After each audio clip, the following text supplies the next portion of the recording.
Рав Штайч, за вашей спиной сотни, может быть, даже тысячи крупных объектов построенных. Что заставляет вас каждое утро вставать и идти на стройку? Ответственность. Ответственность и привычка. Не оставлять не сделанного. Самое страшное – то, что ты сделал и не доделал. Это хуже не бывает. Это замороженные средства, замороженные мысли, замороженное, самое главное, выброшенное время. То есть надо, чтобы то, что ты делаешь, он пришел в какое-то действие, чтобы он был закончен. Это нельзя оставлять незаконченным, недоработанным. На полпути нельзя останавливаться. Это очень важно. Вы заслуженный строитель. А когда вы сами для себя поняли, осознали, что вы уже мастодонт отрасли? Я думаю, что это никогда ты не поймешь, значит, если не будешь принимать решения. Ты чувствуешь себя достойным, когда те вопросы, которые к тебе приходят, которые другие не решили, ты обязан принимать решения и начинаешь раскладывать их по частям, а потом собирать. И когда решения становятся, те, которые тебе это задали вопросы, они сами удивляются, как на них мы могли вместе ответить. И говорят о том, что вот это вот надо испытание, да, много чего. Наверное, много надо испытаний делать, ну, там, это самое. Но если продумано, у меня, в общем-то, на стройке никаких испытаний не делаешь.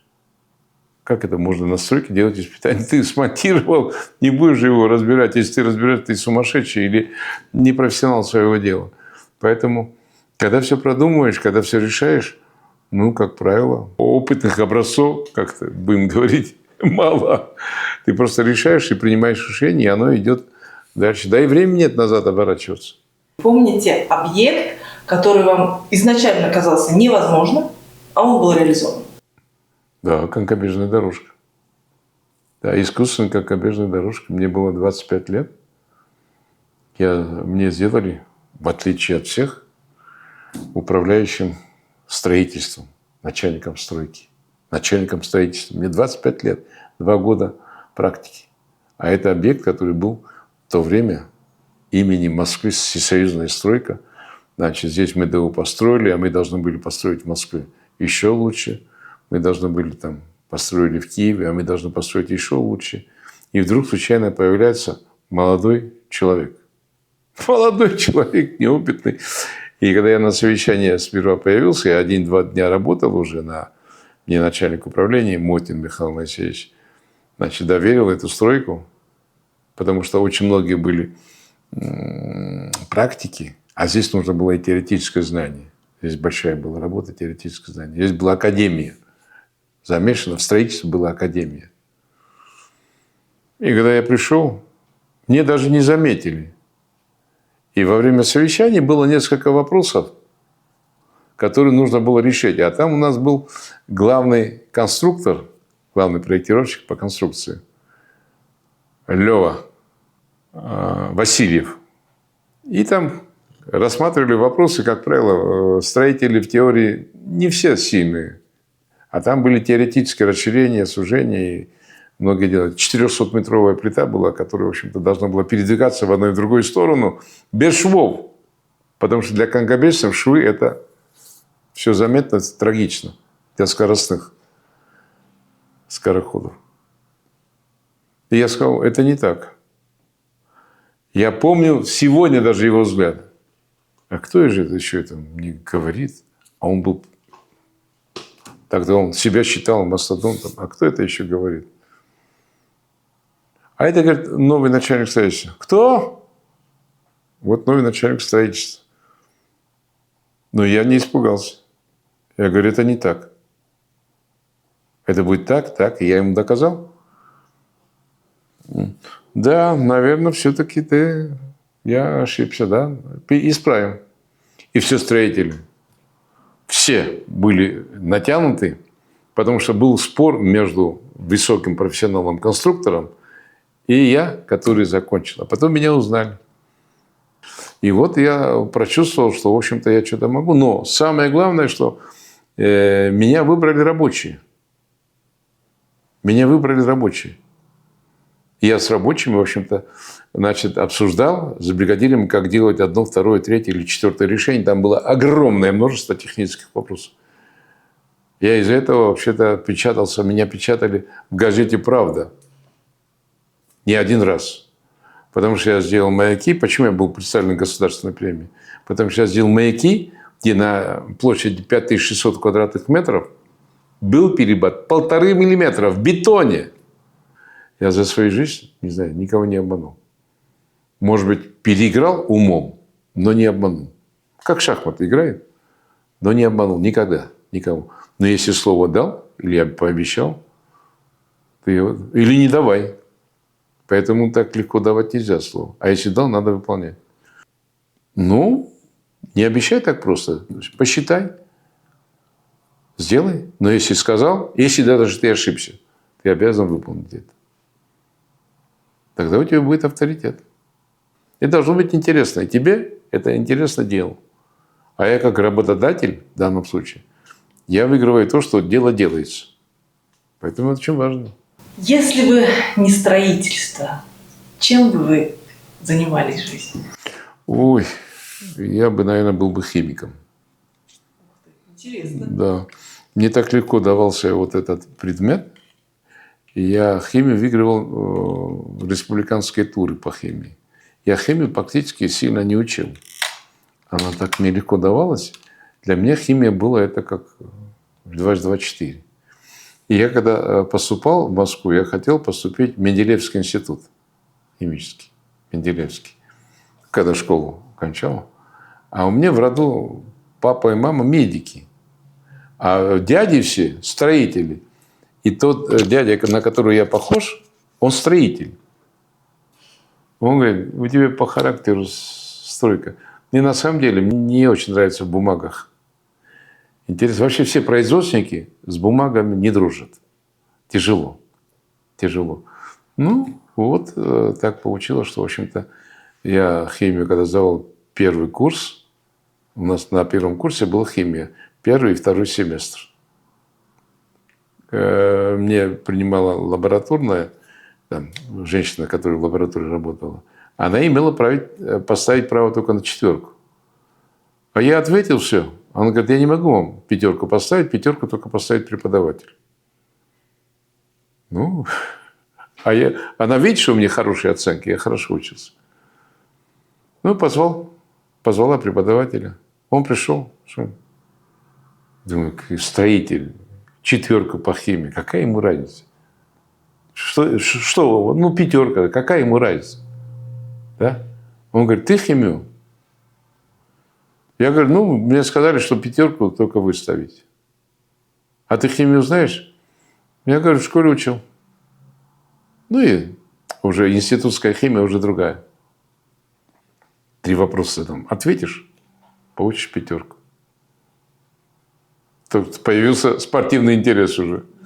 Первый вопрос со школы легко ответил. Второй вопрос уже из таких сложных, значит, я ответил правильно. И третий вопрос, чем кафедра занималась в перспективе по поводу докторской диссертации. И было его удивление, когда я нашупал направление.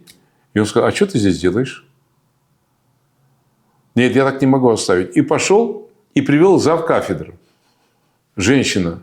Она мне говорит, сын мой, она была уже в возрасте, она говорит, сын мой, давай я тебя вообще-то переведу в университет химический, на химический факультет. Я говорю, я строителем хочу быть. Ну, давай я тебя переведу туда. Я говорю, я строителем хочу быть. Ну, хоть на семинаре ходи туда. Я, правда, химию очень хорошо соображал. Да, и сейчас помню химию. Так. Да. Валентность, активность. Интересно. Да, вот, наверное, был бы химиком. И был бы, наверное, в общем-то, непростым химиком.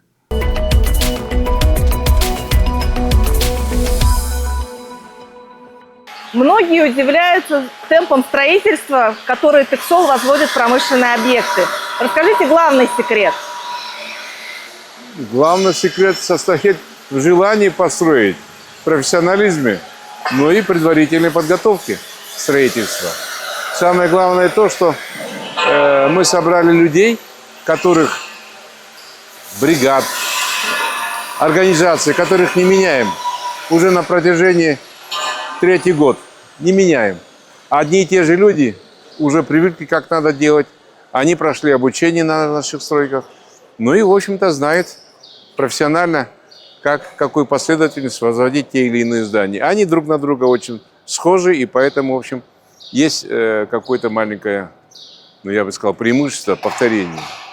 И тогда такой вопрос. Что же все-таки главное? Организация процесса, люди или технологии? Очень важная организация, очень важные технологии, очень важные люди, и очень важно их поставить такую задачу и руководить выполнением этой задачи. Это все очень взаимосвязано. Если не будет правильное руководство, никто ничего до конца не сможет сделать. Все важное. Важное, чтобы была правильная организация строительства. Важно очень было бы нормальное проектирование. И этот проект должен постоянно проверяться, контролироваться и выдаваться на стройку без всяких опозданий. Необходимо, чтобы была поставка материалов, чтобы было финансирование правильное и непрерывное. И если все это сделано, играет роль профессионализм. Когда вы приезжаете на новый объект, на что вы в первую очередь обращаете внимание? Обращаю внимание, очень-очень важно, а как строить. Значит, проект организации строительства, который у тебя в голове, в общем, начинает зреть, и потом это нужно вообще-то еще раз смотреть, еще раз рассмотреть, еще раз рассмотреть, и еще раз рассмотреть, пересмотреть. И начать с чего? То, что почему-то не любят. С дороги. Мы здесь не делали ни одного погонного метра временной дороги. Ни одного погонного метра. Все, что мы видим, это постоянные дороги, которые предшествовали началу большой стройки. И мы работали и в дождливую погоду, и зимой, и летом. Мы не боялись ничего, потому что все здесь было на постоянных дорогах. И при том, что эти дороги, которые мы сделали уже 3-4 год, они вообще-то чувствуют себя абсолютно нормально, при том, что здесь было завезено огромное количество материалов, тоннажи. Когда вы приезжаете на стройку за 5 минут, как вы можете понять, что здесь все нормально? Ну, это, в общем-то, Какие признаки? Это можно не очень тяжело, если ты ездишь каждый день. Если ездишь раз в месяц, нужно будет более детально обследовать. А если ты ездишь каждый день, ты уже знаешь, что, какое движение, и каждый день проводишь совещание. Мы здесь каждый день проводим совещание, каждый день. И шаг, который идет вперед, мы рассматриваем на совещании, ставим задачу. Кроме того, что у нас есть какие-то графики, какая-то последовательность, мы контролируем каждый день, потому что это каждодневный контроль дает возможность, чем их нужно поддержать. Значит, материалами, техническими вопросами, проектом, решить технически создавшийся вопрос, проблему, чтобы их разрешить. Но если совещание прошло, а вопрос остался, пустое совещание. На каждом совещании должно быть решение вопроса, который создается именно на этот момент. А вопросов, поверьте, хватает.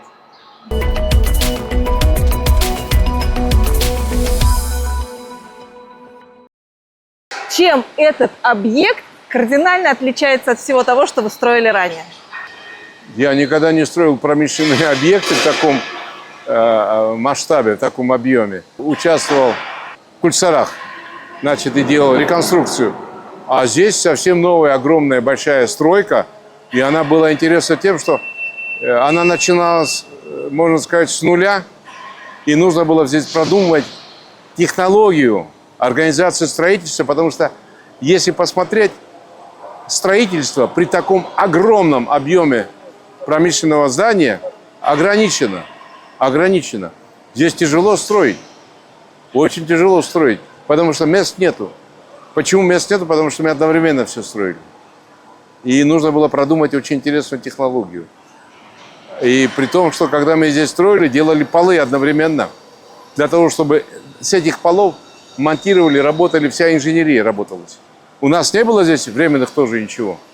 Мы сделали кольцевую дорогу, сделали, в общем, подъезды в твердом покрытии и делали полы, потому что по этим полам строители, которые обеспечивали всю инженерию внутри здания, они работали в чистом, как хирурги. Все было чисто, Все было аккуратно и все было доступно, потому что работали на майн-лифтах. То есть здесь была полностью такая, никаких проблем не было. Здесь применили 36-метровые фермы, как видите, 3 пролета, огромный цех. Значит, строили. Здесь не было никаких, не было разрывов между началом и концом. Все переходило плавно, все переходило плавно. Значит, фундаменты опережали монтажа металлических конструкций. Мирай Штаевич, что было самым сложным на этапе строительства завода?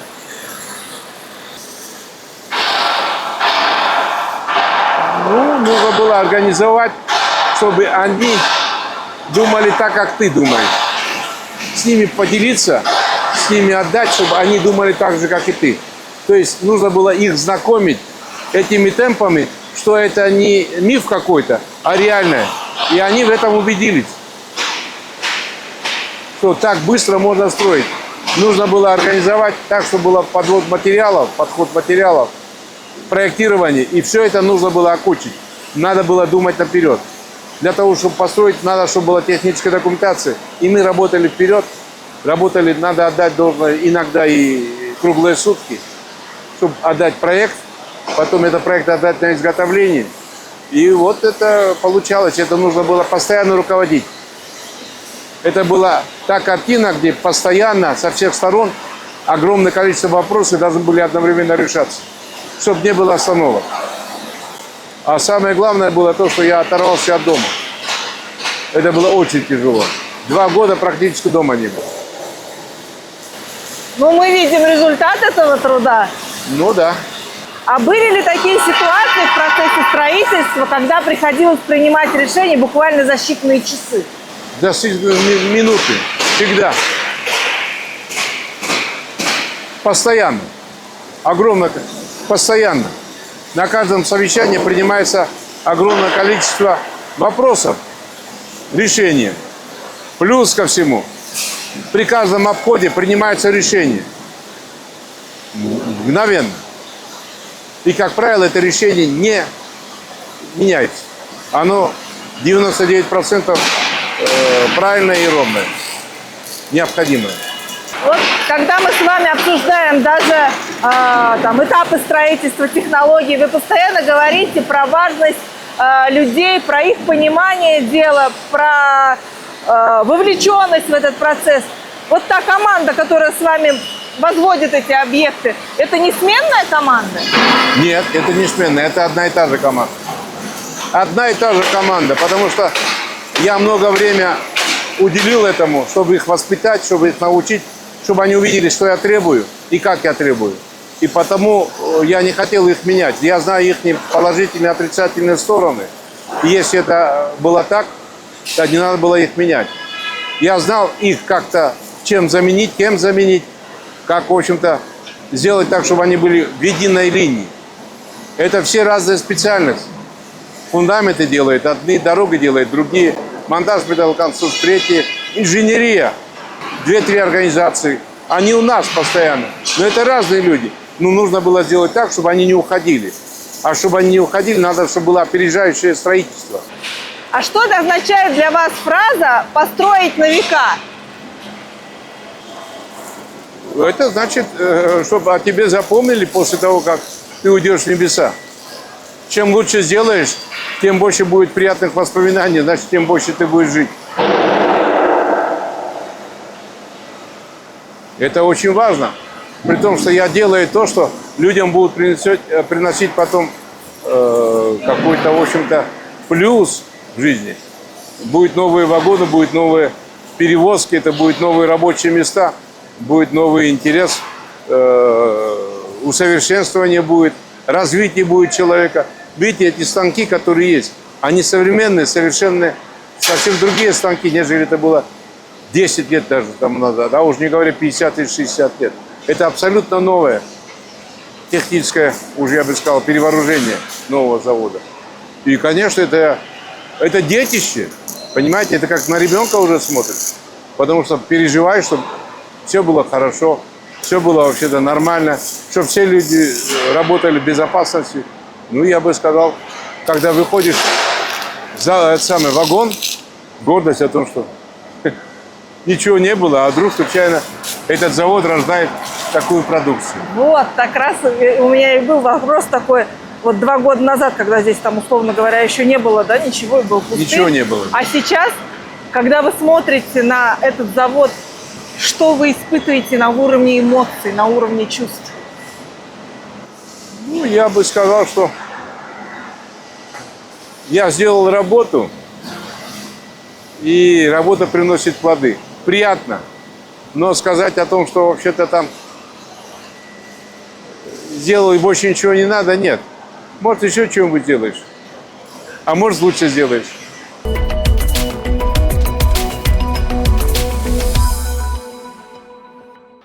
За каждым объектом стоят люди. И сотни людей. Что объединяет хороших строителей? Объединяет хороших строителей интерес к общему делу. Ведь же, по-моему, вообще-то все уже поняли, что мы не делаем колонну, а мы делаем стройку. Значит, это стройка, которая выдает. Нам уже легче говорить, потому что здесь, на этом объекте, находится ВКМ. Мы год тому назад начали строить, а уже колеса выдает. Уже ремонтируем колеса. Уже детище. Нам легко говорить, потому что мы в марте прошлого года там ничего не было. А уже завод выдает вагоны. И уже этот вагон, это уже гордость для строителей, потому что он построил, где уже выдает продукцию завод. И это, в общем-то, очень сильно стимулирует интерес объекта. Ну, плюс ко всему, у нас здесь не было случая, чтобы мы могли задержать оплату, зарплату и прочие уважительные условия для рабочих. А какие качества вы больше всего цените в молодых инженерах? Желание учиться, желание набирать опыт, желание рассматривать проблему и предлагать свое решение. Или участвовать в дебатах, так будем говорить, в спорах, в решении технических проблем или вопросов. Это очень важно. Если молодой человек имеет опыт, если молодой человек не имеет опыта, и этот опыт он набирается тем, что он участвует в диспутах или конструктивных решениях, это он быстро поднимется, быстро станет специалистом. Но я делаю все для того, чтобы первое решение отдать молодым. Или тем, которые вообще-то ниже тебя. Последний, я бы сказал, последнюю точку ставишь ты. В конце. Дать возможность высказаться. Но если он сделал хорошее отдельное предложение, надо его по максимуму или немножко реконструировать, или сохранить. Тогда он будет быстрее вот это вот воплощать в жизнь, ему будет интересно, что это его идея. Диспуты я даже приветствую, потому что тогда раскрывается его внутренний потенциал, знание. Если не опыт, это знание, потому что если человек имеет хорошую теоретическую подготовку, знание быстро он будет набирать на производстве. Все зависит от внутреннего харизма. Если у него нормальное состояние внутри, быть руководителем, он будет и технически грамотным, и технически грамотным руководителем. Очень важно от этого. Не каждый может быть руководителем. Очень многие могут быть исполнителем, но исполнитель, руководитель – это уже большой руководитель. Чему нельзя научить в университете, но обязательно нужно знать на стройке? Ну, сколько не учи плавать, пока воду не войдешь, не сможешь поплыть. Поэтому учение теоретическое в университете надо пройти хорошее. Но общение с рабочими, общение с объектом, ответственность, которую ты берешь во время строительства, понимание и чтение чертежей, плюс теоретические знания. Можно идти много с чертежами, а много и много усовершенствовать. Очень огромное количество вариантов, когда тот проект, который ты получил, можно оптимизировать или рационализировать.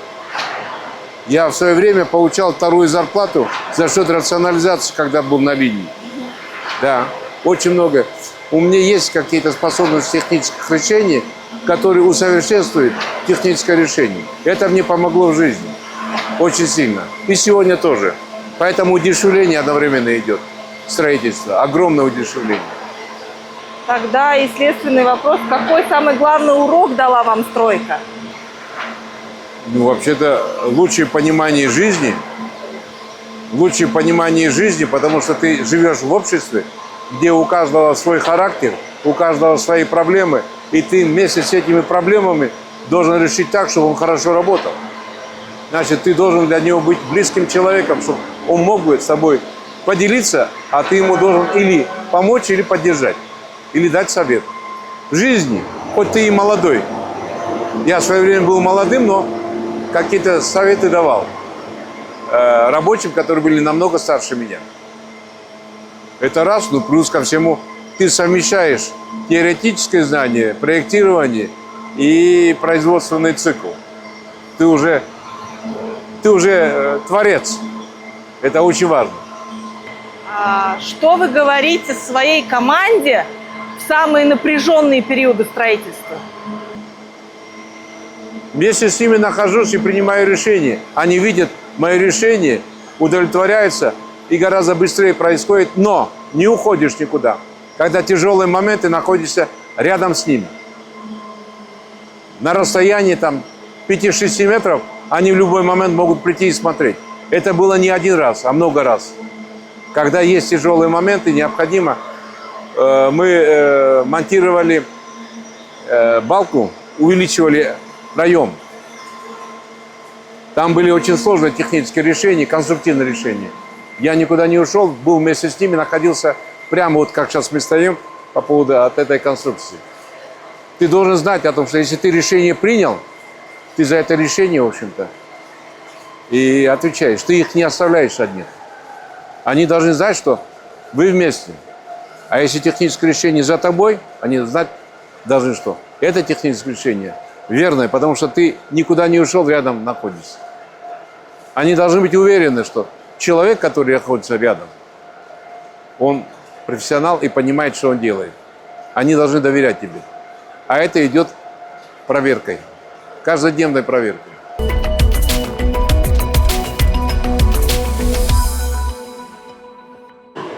Как изменилась сфера строительства за последние 20-30 лет? Что вот технологично делает прорыв и изменения именно в отрасли? Много чего.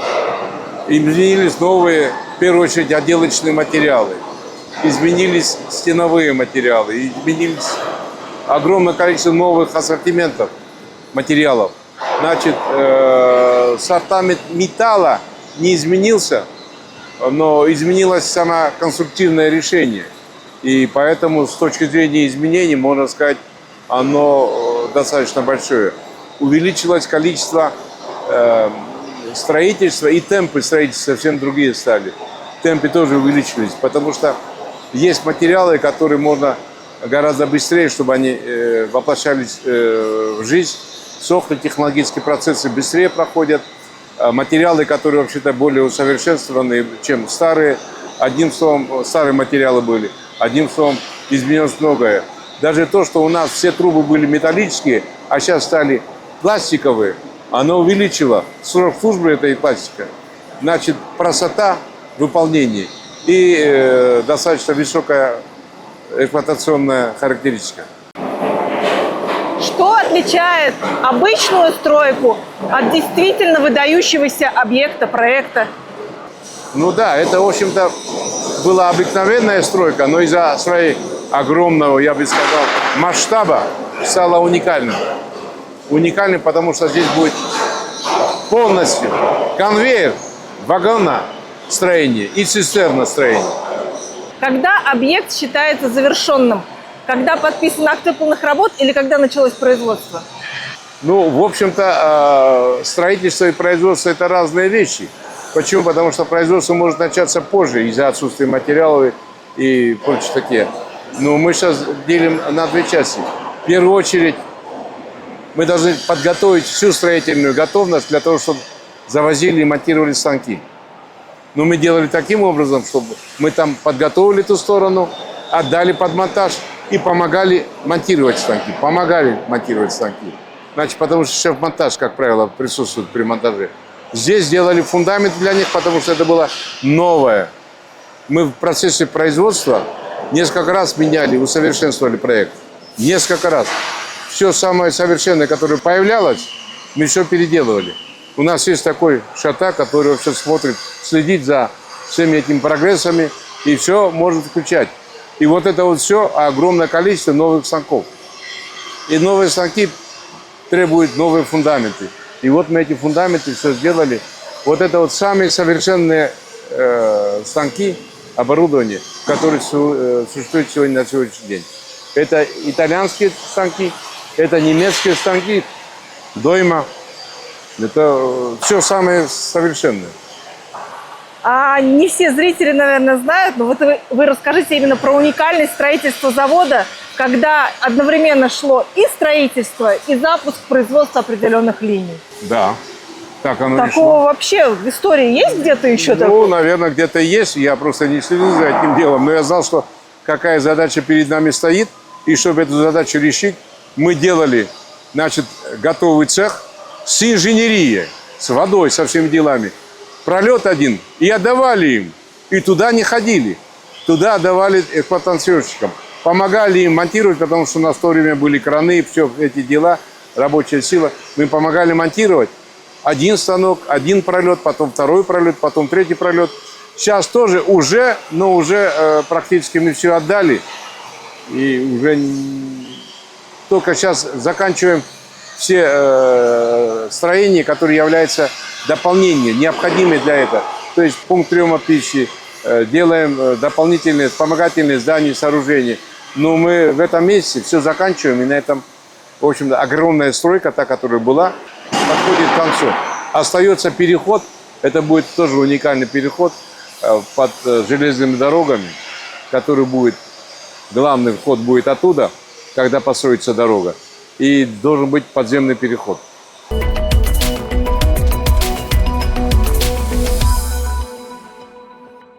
Что бы вы посоветовали молодым специалистам, которые только приходят в профессию? Ну, надо приходить людям тем, которые, в общем-то, хотят научиться работать, а не просто пришли для того, чтобы отработать и уйти. Если ты пришел и тебе это нравится, ты станешь и специалистом очень быстро. И будет, наверное, заработок будет хороший, если станешь специалистом. Надо стараться не уходить от работы, не избегать работы, а быть в гуще. Если в гуще, ты чем больше находишься в этой ситуации, быстрее станешь специалистом. Значит, не бояться принимать решения, я уже об этом говорил. Не бояться принимать решения. Но и вот решение должно быть обосновано. И за это должна находиться твоя ответственность. Если ты принял решение, за это ты должен отвечать. А чтобы не отвечал, никаких других, кроме как перед своей совестью, надо все это знать, надо просчитывать, надо обдумывать. И чтобы не было никаких больших проблем. Чем вы хотите, чтобы вас запомнили ваши коллеги, ученики? Я думаю, что нормальным, как бы то ни было, нормальным человеческим взаимоотношением. Это первое, что от этого уходить нельзя. Какой бы то ни был начальник, какой бы то ни был руководитель, если человек тебе боится и не хочет к тебе подойти, это уже плохо. Если ему надо что-то, он должен в любое время к тебе подойти. Это первое. Второе, тем, что ты ему помогал, подсказывал и принимал то решение, которое, в общем-то, его не оставляло одного. Те острые решения, которые он должен был принять, но боялся, а ты принял решение, и за это решение отвечает не он, а за это решение, если ты дал согласие, где бы то ни было, отвечаешь ты. Значит, он должен знать о том, что он не одинок. И раз он не одинок, он тогда легче будет принимать решения продуманные. А если не продуманные решения, поэтому и ты, чтобы эти решения были продуманы. Мераб Шитаевич, вы строили музеи, строили театры, жилая застройка, социальные объекты, олимпийские объекты. А есть ли объект, который вы еще мечтаете построить? Ну, это, наверное, больше мой сын мечтает, чтобы я построил гостиницу, физкультурный комплекс и литейный. Вот если эти 3 объекта построим, и Бог даст возможность, и я хотел бы, наверное, все-таки ему помочь еще, это будет тоже огромная помощь. Я тогда буду человеком, который многие будут помнить. об этом.